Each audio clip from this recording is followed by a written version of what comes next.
లోక్సభ ప్రతిపక్ష నేత రాహుల్ గాంధీ ఇటీవల ఉత్తరప్రదేశ్ పర్యటనలో చెప్పులు కుట్టే వ్యక్తిని కలిశారు. కొద్దిసేపు అక్కడే గడిపి రామ్ చెట్ చెప్పులు, షూలు కుట్టడం చూసిన రాహుల్ నేర్చుకున్నారు. అనంతరం రాహుల్ గాంధీ చెప్పులు కుట్టారు.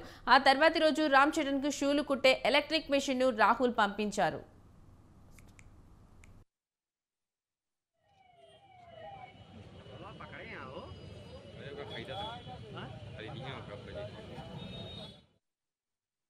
పరువు నష్టం కేసులో కోర్టు విచారణకు హాజరయ్యేందుకు సుల్తాన్పూర్కు రాహుల్ వెళ్తుండగా చెప్పులు కుట్టే రామ్ చెట్ దుకాణం దగ్గర ఆగారు. అతడితో మాట్లాడుతూ చెప్పు కుట్టేందుకు ప్రయత్నించిన దృశ్యాలు వైరల్గా మారాయి. రాహుల్ పర్యటన తర్వాత తన జీవితం మారిపోయిందని చెప్పులు కుట్టే రామ్ తెలిపాడు.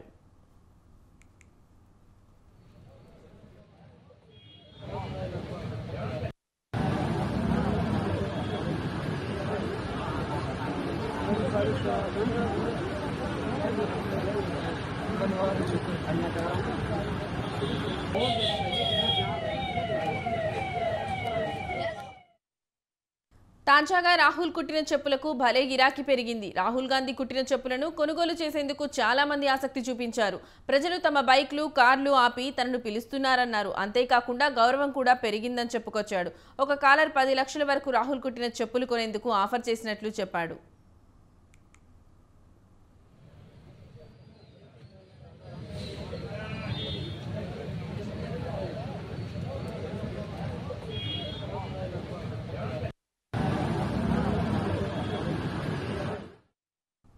ఒక వ్యక్తి నగదుతో కూడిన బ్యాగ్లను అందించాడని, కానీ తను తిరస్కరించినట్లు రామ్ చెట్ చెప్పాడు. తాను వాటిని విక్రయించనని చెప్పాడు. పని చేస్తే కానీ పూట గడవని ఆ చెప్పులు కుట్టే వ్యక్తి ఒక జత చెప్పులను మాత్రం అస్సలు విక్రయించడం లేదు. పైగా వాటికి కోట్ల రూపాయలు ఇచ్చినా అమ్మనని తెగేసి చెబుతున్నాడు. వాటిని ఫ్రేమ్ కట్టించుకుని తన కళ్ళ ముందే ఎప్పుడు ఉంచుకుని కూర్చుంటానని తేల్చి చెప్పాడు. बहुत बड़ी मान सम्मान मिल रही है। गाड़ियां रुक रुक के रामचंद भाई हाथ रख के लोग फोटो खींच खींच के जा रहे हैं। बहुत से लोग राहुल जी के तीसरे दिन आया था फोन, मेरा हाल चाल लिए थे। फोन पे बोले क्यों रामचंद जी क्या हाल चाल है, कैसे हो, कोई छेड़ता तो नहीं, कोई परेशानी तो नहीं है, कोई दबाव तो नहीं है, ये तो नहीं बता सकते।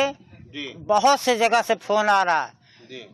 दूसरे दिन से उस चप्पल की कीमत लगने लगी। अभी कल हमें एक बंदा प्रतापगढ़ का फोन किया और बोला कि क्यों आपके यहाँ राहुल गांधी चप्पल सिले हैं? हाँ जी सिले हैं। बोले वो चप्पल हमें दे दो भैया, 5 लाख हम तुम्हें दे रहे हैं। हम कहा भैया 5 लाख रुपए तो हमें नहीं चाहिए, हमें चप्पल देना नहीं है। कहीं बोले ऐसे मत बोलो, चलो तुम्हें